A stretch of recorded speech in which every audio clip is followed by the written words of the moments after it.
Nick is back. Clean camera. It's good to be back, huh? What up, everybody? We got matinee Nick here.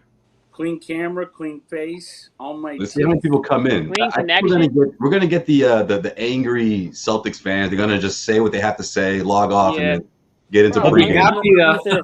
Who's in charge? Who's in charge of the chat posting today? Because is that gonna be you? Oh, if you it's Nick, that's gonna get interesting. You got to be careful with what you put up. We don't want anybody. There's gonna Joe said, there might be some very angry. We share everything. The people are already missing John. They couldn't get rid of him after last game. Nick, you have big shoes to fill here. This is a big spot, Who would have especially ever with this game? You better bring your A game in this one. So John's busy. I think John's busy putting together his Super Bowl spread for the family, which we'll get into. We'll get into some Super Bowl talk. Yeah, we'll get into some Super Bowl talk towards the end of the show. But and Nick's gone. That was quick. But no, I'm here. It's just I can't do the chat because I got the chat, Nick. Nick, if you're trying to do the silhouette challenge, man, don't do it, man. Don't. We're gonna do it because Bobby gave me a link that isn't the host. All right, we're gonna finish the show with some Super Bowl talk, but we'll get right into it with the game today, Josue. What do you think? Yeah, definitely. Let's do it. All right. It seems like enough people are in the chat here. All right, welcome in. It's the Celtics Post Game Show, Super Bowl edition, I guess, here. Even though I kind of felt like that whole, the last 4 years in a row, the Celtics won on Super Bowl Sunday. Huge jinx going into this one. But when the game actually played itself out, I mean, did anyone even think the Celtics for a second had a chance to win this one? And throughout the fourth quarter, at least, I mean, 100-91, the Suns taught the Celtics here. You got, for a team that we talk about, how many different players can they have, to really contribute offensively? Celtics got 6 against the Suns. 6 players scored in double figures here, and it still wasn't enough. Kemba Walker struggled, of course. We're going to talk a lot about that. Jayson Tatum, a lukewarm shooting night. Not exactly what we wanted to see out of him, especially down the stretch, but when the Celtics offense looks that damn desperate, I mean, that's what you get, right? Right, fellas? Nick Gelso, of course, like I said, he's joining in here for John. We got Bobby Manning, Jimmy Toscano. Jimmy, let's start with you, man. Jimmy, you came in here fired up because it's like you don't even want to talk about this game. You're already moving on to the Super Bowl, right? You don't even want to get into this. I want to talk about this game as much as it looked like the Celtics wanted to play this game today. I mean, we're looking at like 80 points in the fourth quarter. That is ugly, ugly basketball. I actually thought that the Celtics would come out a little bit differently in the second half because they shot so poorly in that first half. But, man, it was kind of like more the same, to be completely honest. I mean, listen, I know no Jaylen Brown today, but that's no excuse. They've been able to compete a lot better than they did, I thought, today. I mean, I'll give them props for hanging around in the end. I thought the P Party kept them in it with some big threes in that second half there. I know Kemba Walker struggled all freaking day, and if John was here, I know we'd be 10 minutes in on Kemba Walker right now. He hit a couple big threes himself down the stretch, but he missed another one late, even later. So, very inconsistent. That's kind of been the story with Kemba Walker, and I know that's one of the big issues people have with him. But yeah, it wasn't enough today. Frustrating. It just looked like Phoenix had a lot more energy from start to finish. And I mean, Devin Booker did a lot of everything. I love Devin Booker, not just because of today, obviously, but I mean, when you talk about some of the best scorers in the NBA, he's right up there at the top, where like a guy that can just like change the game in like 30 seconds. All of a sudden he goes, 3 straight down the court and, 8 straight points. All of a sudden, keeps the Suns in it right there. So tough loss for the Seas today. He got some significant help. Obviously Chris Paul made a hell of a difference on that team overall all season long. But I couldn't help but think of John when I was watching this one, when he always talks about how are you going to disguise Kemba Walker's defense in that starting 5. Why did he get exposed in this one? John is just ingrained in our heads while we're watching games now. Seriously, I'm like, look, they're not hiding him, and then it just looked like there's nowhere you can put him where he looks somewhat decent out there on the defensive end of the floor. Bobby, let's start. Let's turn things to you here. What do you think happened there defensively? I mean, they obviously the starting 5 got outmatched, but how come they were unable to recover in the fourth quarter, especially when it seemed like Jayson Tatum and Kemba Walker with those 2 big shots that Jimmy talked about? It seemed like the momentum shift was going to happen.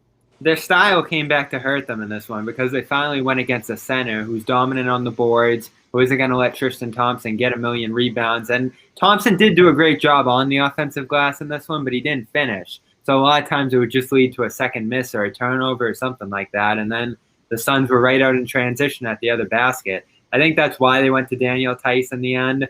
I saw some people wondering why they didn't stick with Thompson in crunch time. They were looking for a little more transition defense down the stretch there, and they did do a better job. But then Devin Booker kills you in the half court. They get within 3. He hits that 20-foot jumper, and then that's the game right there. I knew this game was going to go in a bad direction from those opening seconds, just like you said, Josue, though, because they put Edwards out there. They put Kemba out there, and it's like, who are these two guys going to guard? They're going against Paul and Booker, 2 of the best offensive guards in the league. And those 2 guys just came right out. Booker specifically, 5 straight possessions they score. And the Celtics were struggling to get stops all night. It was just basket city under the rim. They have great pull-up shooters around the perimeter. And, another game where the Celtics defense gets torched. The final score wasn't too bad, 100, but on a day where you struggle from the field immensely, that ended up just being enough for the Suns. So I still don't trust this defense. Like they made great strides again against the Clippers. I think it's been a couple good weeks of progress now, but I looked before the game. They're one of the 5 worst teams at protecting the rim. They're 26th in the league with giving up 64% inside. Yeah, it just seemed like the Suns had way too many. They had way too many weapons out there. I'm sure Nick was going crazy because if anything, if there's one thing that Nick can't stand is awful defense, right? I mean, old school cat like Nick. You can't stand to see the Celtics. Did this bring you back to 76, Nick? Oh, man. You know what? It brought me back to 76, 70 points by Devin Booker. Yo, Nick, how many stickers ripped through in that game? You were there with me, I think. We were sitting by each other and watching the Celtics give up all these points to Devin Booker. But, yeah, I mean, defense frustration. But what's more frustrating, and I know you guys will kill me for this, but it's the three-point shooting. Even when they're making it, they can't make regular field goals, and you can pretty much count on, their field goal percentage was horrendous, but they shot well from 3. That three-point shot is the undoing, in my opinion. It is so annoying. You know what else is annoying? The Kemba killing. Why are we killing? That kept them in the first half, though. What was that, Josue? That kept them in the first half, though. It's tough. I know, but it works both ways. We always say live and die with the 3, right? Well, today you didn't live or you didn't die by it, but you didn't live by it either because you couldn't hit a shot from 2 feet away with bad interior defense. And they are thinking Kemba Walker. Like, let's give Kemba Walker a little time to adjust. He just hit a game winner last game. I'm sure everybody, on Twitter wasn't going to say trade Kemba. I mean, he's been tough to watch. It's an adjustment because he's no longer the first option. But let's give it a shot. Let's let him play a little bit. I mean, I feel like Kemba he did what he wanted to do out there. No, I mean, obviously it's not going to happen. They made him uncomfortable, but he got some good looks and he got drives to the hoop. And to your point, I mean, a lot of missed bunnies, right? And he wasn't the only one. Yeah, a lot of missed bunnies. I mean, we're up on the point where, the grace period for Kemba is wrapping up here, right? I mean, he's played however many games he's played. The minutes are kind of where they typically would be now. So it's not really, to me at least, it's not really a health thing. I mean, the first thing that I looked for when he returned was his health. Looks healthy, honestly. I mean, I don't notice much of a difference, but now it's just getting that production to where you want it to be. I mean, we started to see it slide, unfortunately, in the playoffs last year. And there are games like, it's funny. We talk about Kemba, depending on what show you watch, you either think we love him or we want him out the door because that's how hot and cold he's been. So the consistency is the biggest concern right now. Again, this is all without Jaylen Brown in the game. So you'd hope that you have a full lineup, heading into the playoffs and in the playoffs. So this is a completely different team. I know we had one commenter say it's Geno time if Jaylen Brown plays today. Probably the case. I mean, right? I mean, you could easily make that case that if Jaylen Brown's starting or playing, that the Celtics would take down the Suns today. So again, I don't put too much. What about Tristan Thompson? I mean, you get Tristan 12 rebounds. He's finally getting in shape after so long. I don't believe he was on the court what did he play in the fourth? Yeah, let's talk a little bit about that because that one stuck out to me as well because he was giving you that muscle down low. He was giving you the Tristan Thompson that we've been looking for, especially on the defensive end. He's finally in shape. He's like the only one to really. he was the only one rattling the Suns a bit. And of course, yeah, he did have a couple easy buckets down low. He's right? He's finally in shape. Go ahead, Bobby. He makes a legitimate impact on those offensive boards. I was stunned they got as many as they did today, and he put them like they're going against the Clippers here, who have a great front line. I think they were a top 5 offensive or defensive rebounding team, and now the Suns team that's no joke with that lineup, whether it's Ayton or Frank Kaminsky or the other big men that they have in there. They have a great rebounding front line, awesome rebounding guard in Chris Paul throughout his career, and he's still getting them over those guys inside. So it puts a legitimate identity on this team to some degree that they're going to go out there and create second chances for themselves. But I keep getting torn between, do I like that more or do I like them getting back and protecting the rim the other way off misses more? The Suns knew that they were going to be able to have to get in front of him and get out and run because the Celtics crashed those offensive boards so hard. And especially in that third quarter, you saw it. They were running for open layups the other way every single time. So I feel like John is on the show today because Bobby totally disregarded the question. Why did Tristan not play? Because the transition defense. I think when he's out there, they're not as strong getting back. That's where I was going. You didn't give me the time, Nick. I gotta take 3 minutes to answer the questions here. Yeah, that's my answer. On the clock here, guys. Jimmy has this on the clock. I mean, well, why is that though, Bobby? Because obviously for the Celtics offensively, you want to push the tempo, right? You want to be in transition and score up tempo. But when Kemba's missing bunnies, Tatum couldn't find a bucket for a while. Yeah, you want to clean up something inside. If Pritchard doesn't hit those back-to-back 3-pointers, this thing would have been over well before the end of the fourth quarter. It's a fair point. I remember his original coach David Blatt was on one of our shows here, and he said this guy's the best offensive rebounder in the fourth quarter he'd ever seen. And so, yeah, there's a good case for it. I think a couple games ago he should have been in there too in crunch time. It worked well against the Clippers to have him in there at that point. So he's playing well enough tonight. 12 rebounds, 6 on the offensive end of the floor. He's getting it done now, even on the defensive end of the court where I've had the most issues with him, to say that he should be that closer in crunch time. Now, Daniel Tice was awesome in this one. So it was a close call. Yeah, and they were winning with him on the floor. So I understand the decision, but it didn't work out. But what do you think? Sorry, Josue. You've been waiting for Tristan Thompson to get in shape. Guys, he was out of shape. He hadn't played in the bubble. So waiting for him to get into shape. He's getting into game shape. He's rebounding. He's doing what we brought him here for. And, Brad goes away from him. I understand the transition defense, but at that point, you need muscle. You need rebounds. And I feel like Tristan was doing well. But you also need points, Nick. Huh? You also need points. Who's going to give you more bench? Who's going to give you more points, though? Is it going to be Tice or Thompson? Yeah, see, that's another thing, too. And I wanted to bring this up, at some point throughout this show. Because across the line, is it just me, or I feel like Tristan Thompson, he's getting like that old man, get him the buckets quickly in the first 10 minutes game. Like, remember? It's like, not to put him, not to age him this much. Remember when Shaq was on the Celtics? It was like, get Shaq his bucket early because in the second half, he's done. Oh, don't say that. Wow, you went Shaq, dude? That's their approach for him getting buckets. And then after that, forget it. You're not going to get much offense after that. You're like Jermaine O'Neal. Didn't want to say. When basketball was good, though, too. You establish your post game, then went to the perimeter. But, yeah, I get what you're saying totally. I see that, too. But, listen, I mean, Tice doesn't hit those three-point shots, guys. You're not getting points from him either. So, I think you got to, or Grant. I mean, he had a nice game, a decent game, of course, good first half. Still, he's playing more minutes than Tristan Thompson makes no sense to me. Maybe they're just looking for offense because they couldn't put it in the ocean. It's that same deal we've been talking about now, the awkwardness of this team. They're trying to get center minutes for 4 centers. Can I call Grant a center, Nick? Is that allowed on your show? Oh, man, that's fine.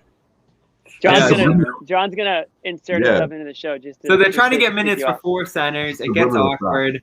Tyson Grant end up filling the 4 spot in this rotation. since they don't have an extra wing that's reliable. So they're essentially rotating 4 centers at 4 spots throughout these games. And again, Brad goes to the 3 center starting lineup, and I couldn't stand it. It was such a disaster to start the Clippers game, and it was again here.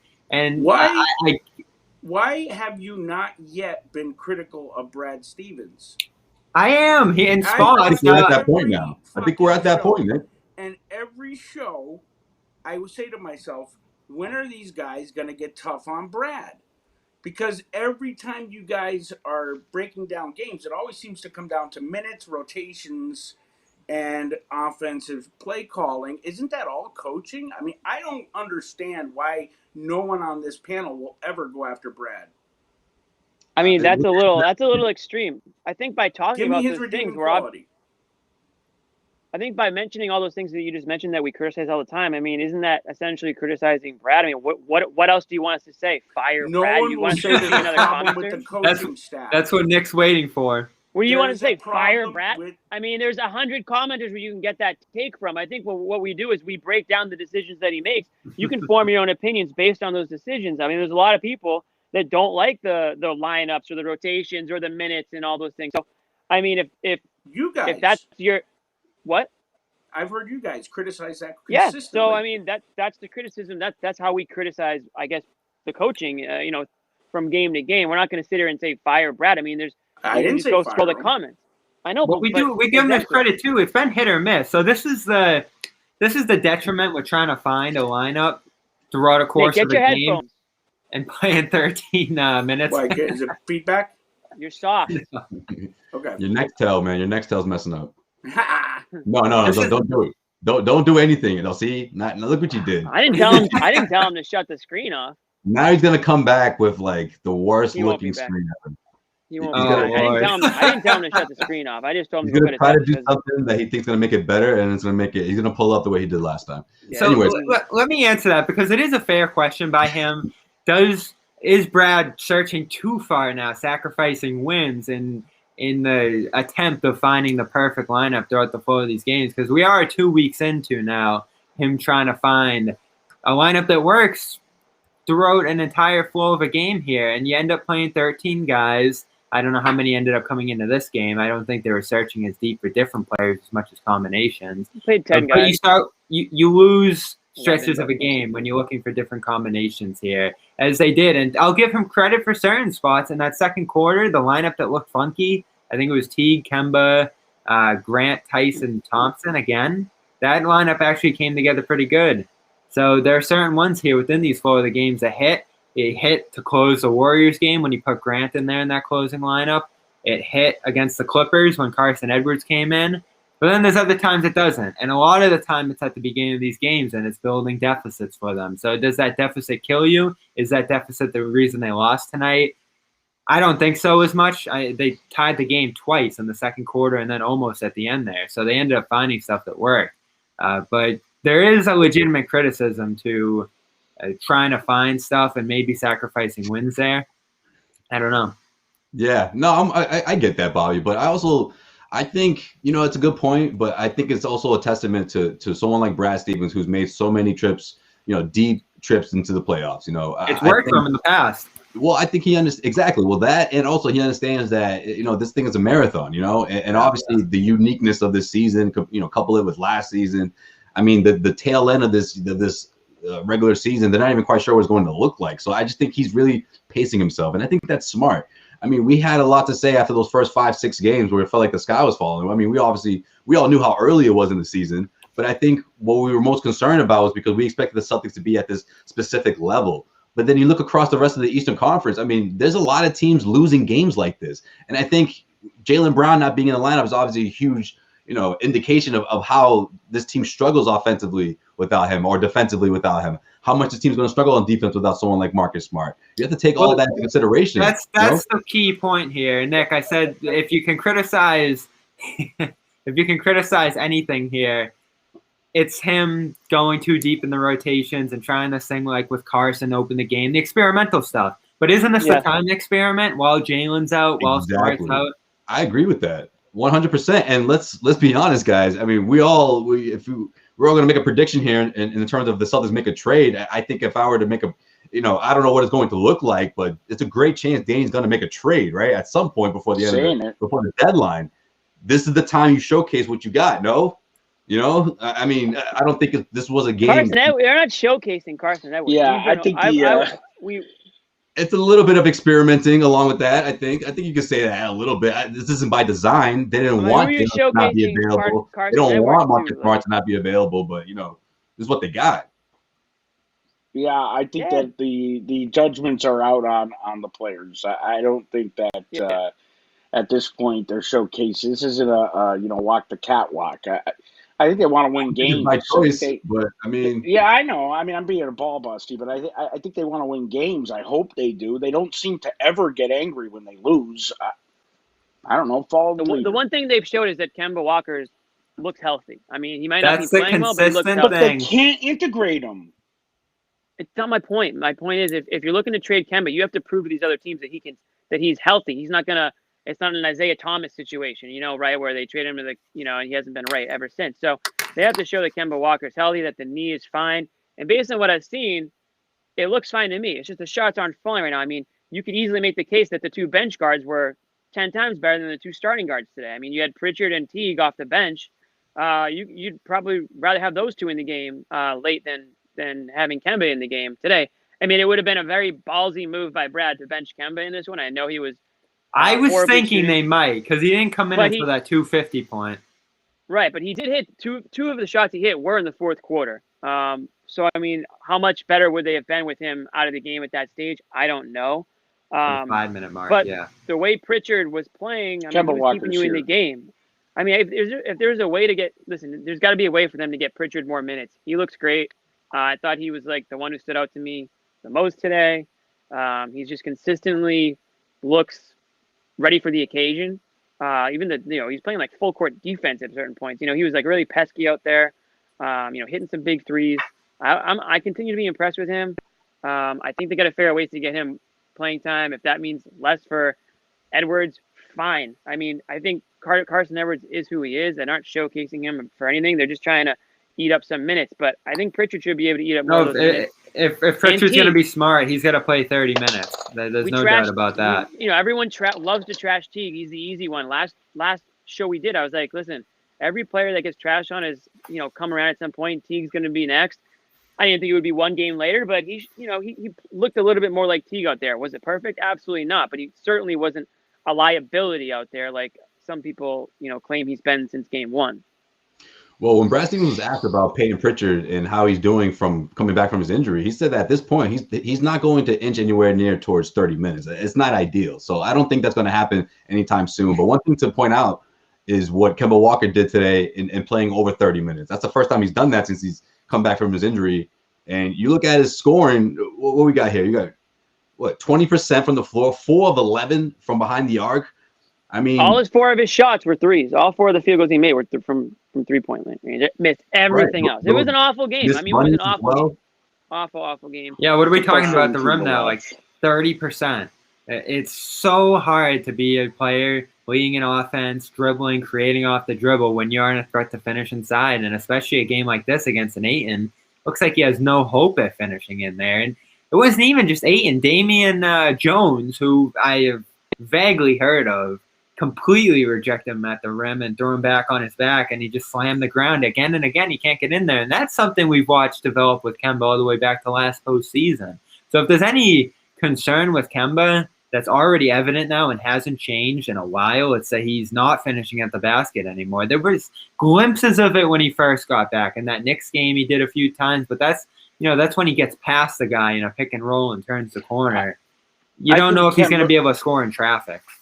Kemba reeks of confidence depleted, right? So, get the confidence back, shots will start dropping.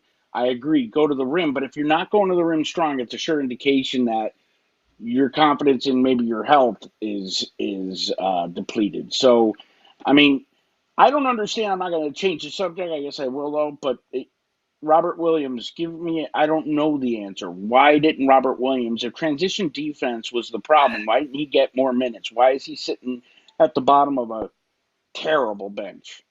It's been the case all year. Stevens criticism, yeah. We ask that every single game. Yeah. Mm-hmm. Yeah, I have no idea. Something to do with too many centers. In stretches, of course. You know. But you think, I mean, you want to talk about showcasing guys, Josue?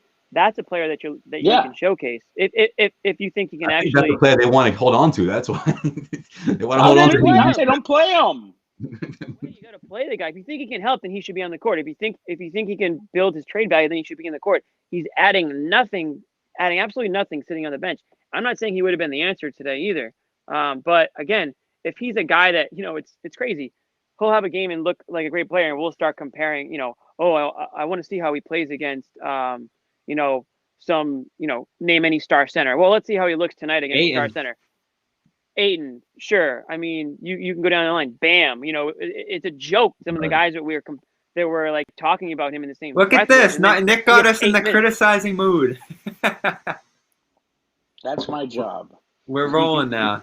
No, there is reason they criticize Brad Stevens in spots, especially after losses like this one in particular, where they're undermanned and it's kind of his job to coach up something that works to, cook up wins in games where they're underdogs. They were underdogs in this one. So everyone loves to talk about ATOs. I don't see them. I haven't seen them in a long time. His end of game coaching is, in my opinion, pretty suspect at best. All right, I'm gonna throw this out. Last couple seasons, he has. No, you're still going. Right. Yeah, I'm gonna go throw it right to you though. Last you're gonna couple go to seasons, all the seasons. He buffaloed how many superstars? I don't blame it on even Kyrie to a certain degree. He couldn't control them. Okay, so he couldn't control his son, Gordon Hayward. When are we going to say maybe Danny's giving them the players and he's not able to manage them? Go ahead, Josue. That's a fair point. I mean, we can get a little more into that, Nick, but this crossed my mind. We've said that, by the way. The timing of this was right before Kemba hit those two big shots in the fourth quarter. So I was like, but I'm still going to bring it up. At what point, if this Kemba struggle continues, do you seriously, or does Brad Stevens, I should say, seriously consider maybe starting Pritchard just to sort of get him jump-started in that offense, bring him off the bench / finishing games? What do you guys think about that? Kill Kemba's confidence. I'm all for anything. I mean, listen. I mean, fully healthy. That would stab his confidence. Yeah, probably. Fully healthy. I'm not sure where. I think I'd rather have Pritchard coming off the bench. But listen, the way he's playing, I don't know. It's hard to say because of his size. It's not like you just toss him all around the court. Oh, we lost Bobby. See you, Bob. We were trashing Stevens too much. He had to leave. Yeah, he adds so much value to the team when he's on the court. It's almost like, put whoever you want out there with him and good things will happen. Whether it's him and Kemba, if that's too small, then I understand that. But I mean, he almost gives you like that Marcus Smart type value out there, except for, for me, I like him shooting the ball more than I like Marcus Smart shooting the ball. I don't know if that makes, and I'm not saying trade Marcus Smart, but I don't know if that makes Marcus Smart more expendable in the now or in the future or what. But Peyton Pritchard is doing everything in his power to get more playing time, to be inserted in more rotations, to even have the discussion on getting some spot starts. I mean, you can't tell me that he'd be worse than Carson Edwards in the starting lineup. No, yeah, that's the question. Do you pull all opportunity away from Teague, from Edwards in this case today where he gets 17, to get him past 30 up to 35 minutes like they would Marcus Smart? Or the other question would be replace him in a game like this where the hot hands were Teague and Pritchard into the fourth quarter. Either. Kemba entirely. Well, listen. I stay with Kemba because you're working towards something bigger, and that's this conversation with Stevens. Like, you got to – putting him back in here with 5 minutes to go was the right decision, even though – what was working before that, it looked pretty good early in that quarter. And then Kemba does end up hitting 2 threes, the free throws, adds 8 points down the stretch and gets them within 3. So that decision did ultimately work out to stick with him and believe in him late. I always go back to, I'm not comparing the two players because he's not at that level, but I always go back to Tyler Hero last year. I mean, the Heat gave Tyler Hero the opportunity, and he stepped up in a massive way, and he was really the difference in the playoffs against the Celtics. As far as, I mean, you can argue Bam, obviously, but let's be honest, Tyler Hero took his, he went from a player to a freaking player, man, and that was because the Heat trusted him. They gave him the playing time. So, I mean, as far as I'm concerned, you got to keep taking those minutes up for Pritchard because until he proves otherwise or shows otherwise, I think he's deserved more minutes. Now, I know he's coming back from an injury, and that might have something to do with it. But if he's back healthy, keep him in the game, because as far as I'm concerned, he's affecting, winning out there. So I think being on the floor in the fourth quarter, or pretty much the entire fourth quarter, we've seen these last couple of games, right after you come back from an injury, is a huge boost in your confidence. And if you're Brad Stevens, you're like, listen, you earned this one. I trust you. We need you out there. Go back in the fourth quarter and finish this thing out. Put that back up there. Afraid of that. He's not afraid to take those shots. He's not afraid to knock them down, which of course he did. But of course the Celtics didn't get enough of that against the Suns. Let me just address this quick. Yeah, I never said to replace Brad Stevens. I said there has to be some criticism. No, you just want to sit on the fence. That's all you want to do. No, this is like John. Criticism. No, I want to see some criticism from our media, the beat writers, and the fans. I don't really care what the fans are but someone needs to say. They need to bring the fans do. We see it. No, in the but chat the fans. I'm not. Brad. Listen, the fans matter. Yeah. I'm not saying they don't matter. But I want you. Listen, Nick wants the pitchforks. No, I want a beat writer. I want someone to come out and say, is Brad Stevens the problem? Pose the question. That's what a good reporter does. That's what I'm trying to say. Because there's no question. It is a question that should be asked. I don't think there's enough evidence. Said replace him, but if you asked me that in the summer or in the offseason, I would have said bring Doc Rivers back. Now you could all jump all over me. No, that came great assistant. That came up right after the Celtics were eliminated. The Celtics fans were calling for him to be fired. 100%. I don't watch the Celtics fans. I watch you guys. Nick wants to crawl back to his ex. Hey, Doc Rivers bailed on you, buddy. He's in the past. No. Doc is doing pretty well this year so far, though. Doc's done pretty damn well for everybody who's criticizing him. All right, well, Nick, I'm going to tell you something. He's been pretty good to Boston. Hold on, real quick. Who had criticizing him, but who had better weapons? He made his decision. Nick, who had better weapons for the most of the past, 7 seasons? Doc or Brad Stevens? And which one went all the way to nearly the NBA Finals more times than the other? Who had more head cases, Brad or Doc Rivers? Oh, that's a long conversation, man. What do you define as a head case? More head cases? I mean, there's a lot that are out there in LA. What he's doing right now? Chris Paul's a terrible teammate, guys. If you're talking about controlling the locker room, we've brought up on this show. I don't have multiple times. I have heard it. Okay, then so don't sit here and say that we never say boo about Brad. We've brought up numerous things about. Okay, well we brought up numerous issues that we've seen or we've wondered, but we're not in the locker room, so it's a lot of just throwing stuff at the wall and seeing if this could be it or that could be it or why could this happen. We've been in the locker room. We've been in the hall. I'm talking about. I know we're in the locker room, but we're not in the locker room when it actually matters to be in the locker room. Is my point. Okay. Yeah. So I'm not going to sit here and break down relationships between player and coach and all that stuff when it's just nonsense. No, and this is what I've said about Brad in the past too. There's this sentiment that he doesn't throw chairs and he doesn't freak out about losses and he isn't tougher on these guys. I agree with some of that. Well, I think he should be. I think he can be angrier. He should be angrier. I think it's subtle and he does it in his own way. He calls out players. He calls out units. He calls out the team after losses. But it's not aggressive and it's not grinding away to where there'd be just guys at each other's face through a season. And this is, our fans and certain people on the show have freaked out after losses during this year. If what are they, 12-10 now? If it was a freak out fest after all 10 losses, you have two of the best players in the NBA. This wouldn't be sustainable. But Nick, look at the Heat. Nick, the Heat just made the NBA Finals and they're 7-14. The Mavericks were just one of the best. Do you honestly think that the Heat wasn't a product of the bubble? But they were a much better team than they're showing right now. But do you think it was the product of the bubble? The bubble probably. Basketball was it's looking like it. Yeah. Help, but they had that continuity before. But yeah, that's Nick. You can't get hung up on wins and losses and record right now. Look at the Celtics. They've had a full roster for like 3 of their games. That's a good point too. They've had their full lineup for 21 minutes. It's part of the game, exactly. So, but you can't criticize the record without at least acknowledging part of the reason why. Is that fair to say? Yeah, I think that's fair. I will give. Okay, that. so let's not that's sit fair. here and listen. The Celtics lost today, and could they have won? Yeah, but at the end of the day, if it was a win, I'd be saying the same thing. Right, but at the end of the day, we're kind of like, okay, they lost because they didn't have Jaylen Brown, they didn't have Marcus Smart. Things probably different if they did. So instead, we're just breaking down other aspects of the game within the game that could be better, right? I mean, the outcome is the outcome. We're not going to harp on the result because I think a lot of people expected that they wouldn't win today without those two players anyways. It would have been nice if they did, but, they didn't. Okay. So I'm actually done talking about this game.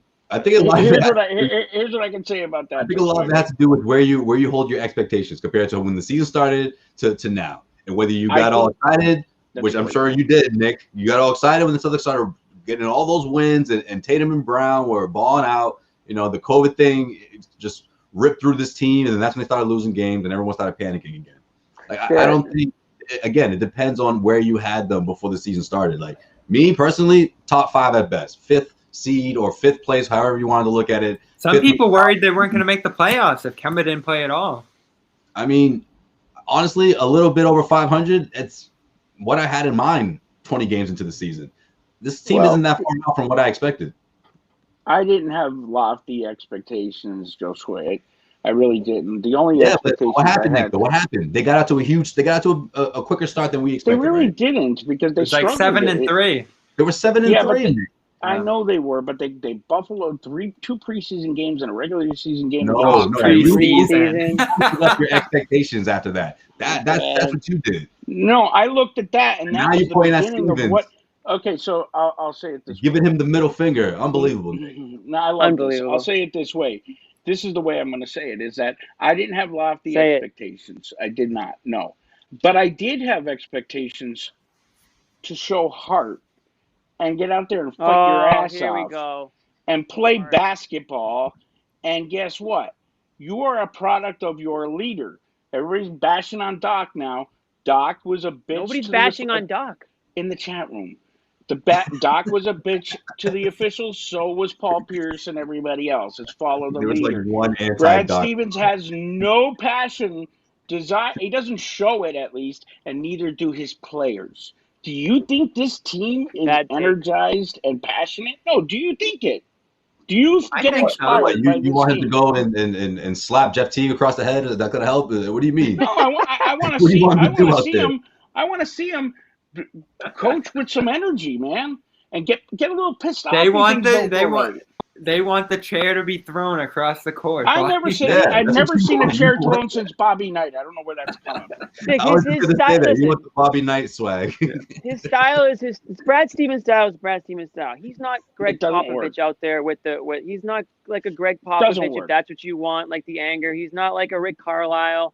But whatever he's been doing on the grand finals in 4 years. I think a lot of this criticism. East finals, and he lost all 3 on his home court. I think all 3 were lost, besides the bubble. The bubble, yeah. And it was play calling down the stretch against Cleveland on those Isaiah teams, wasn't it?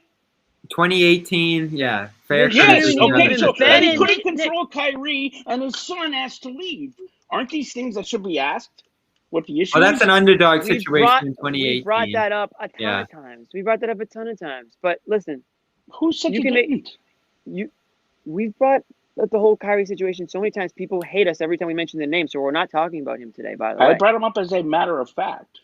Right, but you can make the case that the Celtics had no business even being in the Eastern Conference Finals some of those years that they were. Very true. So it's like the old Tom Brady argument, and we're going to get into him very soon. But it's like.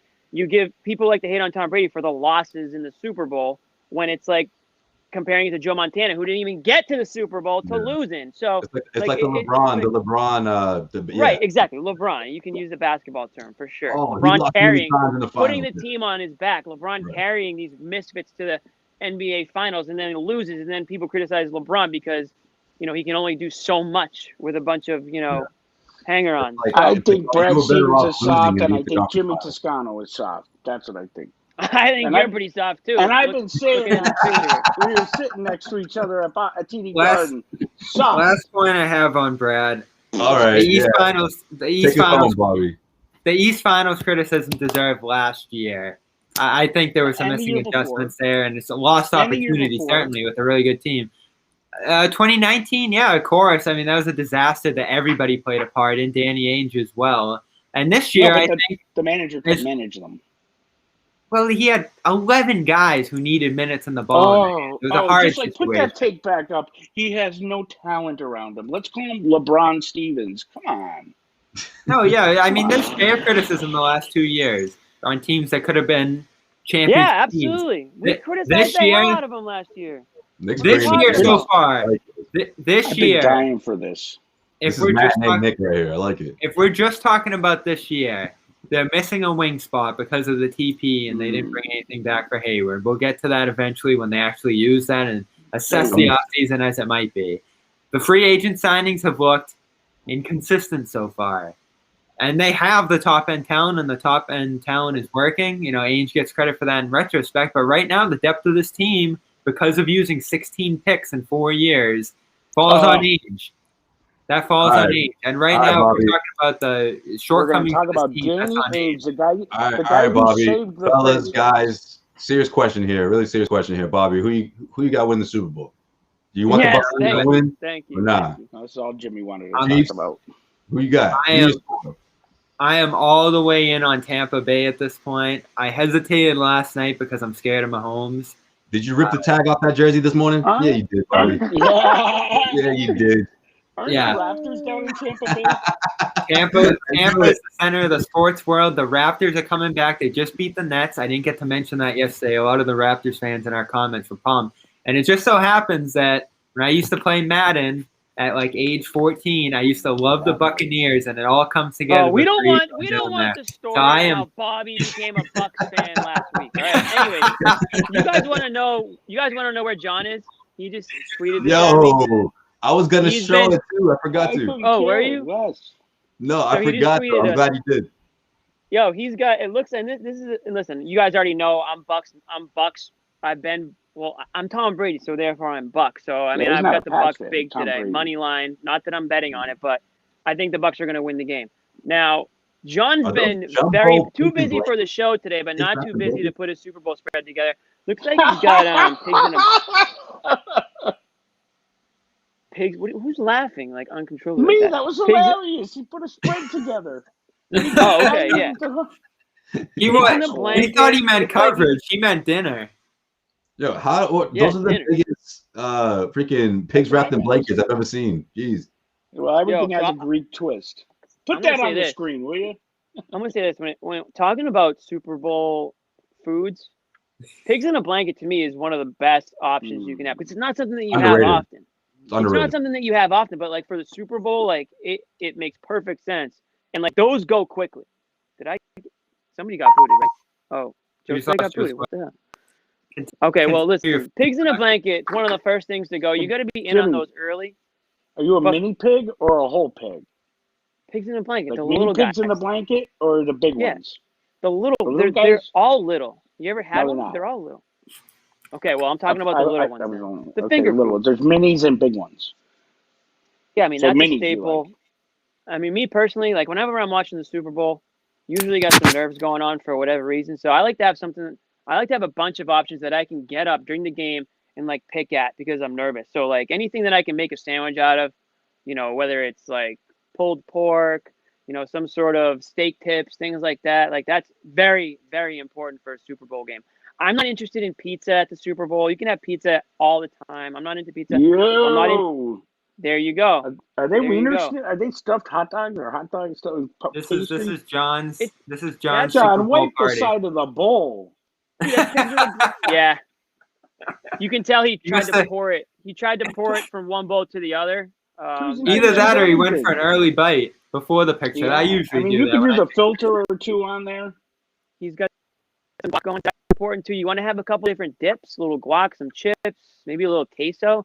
But like Chinese food, we all love Chinese food, but I'm a big Chinese food guy on New Year's Eve. So like a month later, I'm still recovering. So I'm not trying to get Chinese for the big game. Like I'm sticking to like the staples of Super Bowl. Who does Sunday Chinese food? Grub. What about you guys? You got any like go-tos? Chinese food's in New Year's. Yeah, I mean wings, right? No, I'm talking about for wings. Absolutely. I mean that's number one, right? You bites. Can't. Wings, bites. You know what's nice is like Josue, thanks for talking about New Year's. No, I was confused as to why that's a Super Bowl food. Soft pretzel. Chinese food? They're really good. Soft pretzels with like a honey mustard dip, very nice. The You going like piggies are Auntie great. Annie's before the game or something? No. You just gotta Pizza get all the the way. item. Yeah, Pizza? pizza's Question. there. Serious question, Nick. Listen, I mean, I'm a Yo, biggest yo, pizza yo. guy. No, but I mean, you can have pizza any day of the week. Yo, Pickles or no pickles, Nick? Oh, I'm a big Is there pickle guy. pickle jar at this I am party? I heard that pickle show, and I couldn't believe what my ears were Hold showing me. Like the amount of pickle hate in this company is really, it's a problem, I think. You know? Gross. I do, Jimmy because got so mad he pickle is left. just, I can't believe Jimmy Jimmy is a closet pickle eater. Soft pretzel though? Is that a Super Hey, Bowl? I told him right off the Yeah, sandwich. you get the pretzel bites, bro. They're like soft pretzels, and people put the Feel as much pickles, of Super Josue? Bowl. Yes. As much of Super Bowl food as hot dogs and a puff pastry. Dude, that's like what is? Pretzel bites are just as much of a Super Bowl food as hot dogs and a puff We're pastry. jumping from product to product I now. can't imagine that's true. I'll let you run with that. I cannot imagine Wait, that's wait, true. I've wait, never wait, heard no, it in no. my life. Wait, no, Pretzel no. bites? You never heard of Why did you just pronounce soft that like that? pretzels? What did you I call know it what you're again? talking about, but like Hot you go dogs to and a a Super puff Bowl, pastry. you go to a Super Bowl party. It's not like a bucket of soft pretzels. Like Is it's that rare, a Pennsylvania I would say. thing? No, you get the soft pretzel bites, and they're on a toothpick, and you dip them in the honey mustard sauce. No, I know what it is. Or cheese I've seen it. fondue. Pigs wrapped in blankets? Pigs in a I blanket. love the piggies. I mean, pigs in the blanket? What about it? You never heard? I thought you were calling that over what? Okay. No. I was like, what is that? Josue, I missed. Yeah. I got kicked off. So you have a go-to Super Bowl like No one pick? asked me my thought on pick? who's winning. Food pick. Buff chicken dip is a huge, Yes. is a must. Huge. Wings, of course. Buffalo. I'm a ranch guy over blue cheese. I don't like. I'm a Me blue too. cheese guy. I'm not a blue cheese guy either. I'm not, picky. I'll have the blue cheese. That's all you got. But I'm a huge ranch guy. So. Agree. All right, predictions. 1,000%. Sausage. Let's get predictions. Great, sausage and peppers for the Super Bowl. Let's get predictions and then get out of here. Nick, Brady's going to win. The media would have it no other way. Super Bowl prediction, Nick. What's your Super Bowl prediction? He's going Brady. Would have it no other way. Brady's going to win. I mean, no. In all actuality, it's a good story. I mean, how can you not want Brady to win? Home field. Yeah, if I'm a Chiefs fan, I'm going, this is rigged. Why? Home field, Brady. Listen, when they picked the NFC's rigged. When they picked the Super Bowl location in Tampa Bay, they had no idea Tom Brady would be joining the team. When did they pick it? When do they pick it? It was like a few years out or whatever. Yeah. But even before he made his announcement, though, Tampa Bay was on the list. There was a lot of people's mind that was a good option for him to go. Right, but the NFL probably had no idea that the Patriots would ever let Tom Brady go. They couldn't ever think that the Patriots would be that stupid and inept because they've never been that. That's a whole nother So all debate. of a sudden, pride gets in the way, and I don't know what else, like some adventure or something gets in the way, and Brady's playing for Tampa Bay now. Well, guess what? I've moved on because it's a new day in Tampa Bay. Somebody said the shirt's hideous. You're 100% right. It's a disgusting shirt. I mean, but I love the color. I always love the job. It always takes me like 20 seconds to figure out what it is. I'm gonna channel my inner Felger. They are a turd franchise. Who cares? You know what? Tom Brady who cares? Are you still a Patriots fan? Or are you now Tampa Bay only? Like, are you a LeBron? You're basically like I'm a Tom Brady LeBron fan now. I'm a Tom Brady fan. You can root for Tom Brady without doing the whole looking like what Bobby. I was thinking about that earlier. Well, it's a little different because of how long he was there. No, it is. Right. Let's go around the horn. How many of you were mad at Ray Allen? I don't think anybody here was. Were you? Josue. Yeah. Jimmy was with me. He wasn't. Bobby was. Yep. When it first happened, I know what the retort is going to be, but it's the same concept. Right? Only Ray Allen didn't make the announcement on the day sports shut down. He didn't, know he was leaving for 2 years prior to leaving. He was the last Super Bowl he won. He looked pissed off. Yeah, listen, this wasn't a one-day decision. Want Allen back? I think he would have. Wasn't he the last pick in the draft? Like what? Like didn't like the Patriots? Like that was a great partnership. What happened? They wouldn't pay him. Belichick. Take a salary cap or salary decrease. Come on, Nick. It was not about money. Asking. I hate when this argument comes up because it was about his wife, I think. Brady, Brady had it with the organization, whether we're talking about not having enough weapons or getting rid of his guys or not getting the ones that he, wanted to hold on to. And he had it. I think he went into the last season knowing that was going to be it. He did. And I don't have a problem with that. And I'm still a fan. He lied to you. He lied to you and all his fans all throughout the season. He didn't lie to anybody. Listen. Oh, he did. He said, he did. I didn't want the last 2 years hear from him. Not all Pats fans were shocked when he left. Once the Patriots made him a lame duck quarterback, which was the most disrespectful thing they could have done, it was over. It wasn't a one-day decision. He played the last season knowing, and the Patriots knew too, that it was going to be his last season. So what's done is done. We're on to Tampa Bay, Super Bowl tonight. I have Bucks. So sad at the 2020. I want to say it's going to be a high-scoring game, but typically the last feels like Super Bowls are always like, I'll tell you this, Nick. It would have been a little different if the Patriots bounced back better this year. You know what infuriates me? Is that people are now putting him in the same category as Bill Russell. You can't. No. Yeah, he's better than Bill. He's higher up. How about Jordan? He's got the Jordan 6. I know. He's Jordan higher stayed up with the whole franchise his entire career. He didn't leave them high and Is he on your Mount Rushmore? Nick, he didn't. Jordan? Yeah, Jordan he's didn't leave. Like 10 teams. He's on my Mount Rushmore. Jordan didn't leave the Bulls high and dry. No. Is that what you just said? No. He retired. All right, Josue. Halftime predictions. Dude, he retired twice, first of all. He retired. Yeah, he didn't retire the first time, let's be honest. But the second time he retired. Did he leave? All right, guys. Stop. Before you two keep going at it. No. This is like the old days, Jimmy. Josue, that was the dumbest thing. The sun's coming Nick down. says a lot of dumb things, but that was about Jimmy, this is coming from the guy who wasn't even born yet, I don't think. When what? He does it to get a reaction. Look at it. I feel like I'm like a dad talking to his kids. He does it to get a reaction out of you, Jimmy. Ignore it. Yeah, right? listen. It's all the years he was doing it to me at the Garden. Always giving me reactions. Nick, stop You're it. the one who sounds stupid. Nick, you're the one who sounds stupid. Apologize to your brother. No, Jimmy, say sorry to Nick. Stupid. I'm sorry for some of the things you said on the show. Bobby has something to say. Let's go back to food. All right. No, good job. There you go, Bobby. Stupid. Let's refocus here. Let's refocus. Bill Russell won at every level. Don't all right. Bill Russell. We went from food. Now we're going to go to the halftime show. All right. Any crazy predictions? What do you guys got? That proves your point. Now you've lost all credibility.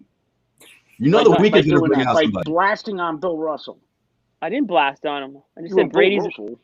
I said you were alive for Bill Russell. You just tried to use that argument against me. No, I don't have to be alive. It's in the record books. The guy won at every level, every championship. He lost once. How could you put them on the same NBA that level? year, though? You're comparing. You guys all use that. If there were only 8 teams in the NBA today, how talented would these teams be? I know, but look at you get up there. You're comparing at different eras, different sports. No. I mean, don't come call on, him the man. GOAT. He's not the GOAT of all sports. He's the GOAT of the NFL. Tom Brady? Yeah. I mean, he's right up there. Bobby, who's going to pull up at the halftime show? You can't have the GOAT of all sports. My predictions, there's a lot of big names floating around out there. Ariana Drake, Grande, 100%. I'm not going with one of those. I'm going with Kenny G in the back with the saxophone for like 2 minutes, and that's it. It's going to be all weekend, and he deserves this. I mean, this was one of the great album rollouts we've ever seen over the course of a year. You got snubbed from the Grammys, so tonight's going to be one of those. I'm saying that's going to be the guest tonight. Yeah, that's my prediction for halftime. Kenny G. What crazy musical guest going to come out and pop out? I don't think it's going to be anything crazy. I think it's going to be Kenny G. You know what, Bobby? You could be right because the Grammy snub, I can see him doing that. Nothing gets the people going more than a little Kenny G. Hey, I'll text you at halftime if it happens. Kenny G. If you bring out Kenny G, you have to bring out someone else after that. Like, you can't just put Kenny G the whole time. I am not predicting Drake. You better bring out a platter full of Xanax and weed because Kenny G is exhausting. Like, you just want to relax, I think. I haven't listened It's not going to be long. I think he's going to make a quick appearance. This is going to be all the weekend. I was like, what? And I think this is going to be one of the better halftime shows ever. He's going to do an amazing job. Oh, no. When you said Kenny G, I just thought of Bobby. I thought of the Kanye solo on his Jesus his last album. Remember Kenny G solo? Kenny G appeared there, and then he appeared on this weekend now. So I think Kenny G is going to be the guest. Write it down. Remember when you see it. But if it happens, every league get it all. Every team. Josue, did you give your game prediction? Oh, no one man. asked me. I did it. Who is that's Kenny tough. G? We asked you first, Nick. No, All right, no, we got no. one more thing here. Manscaped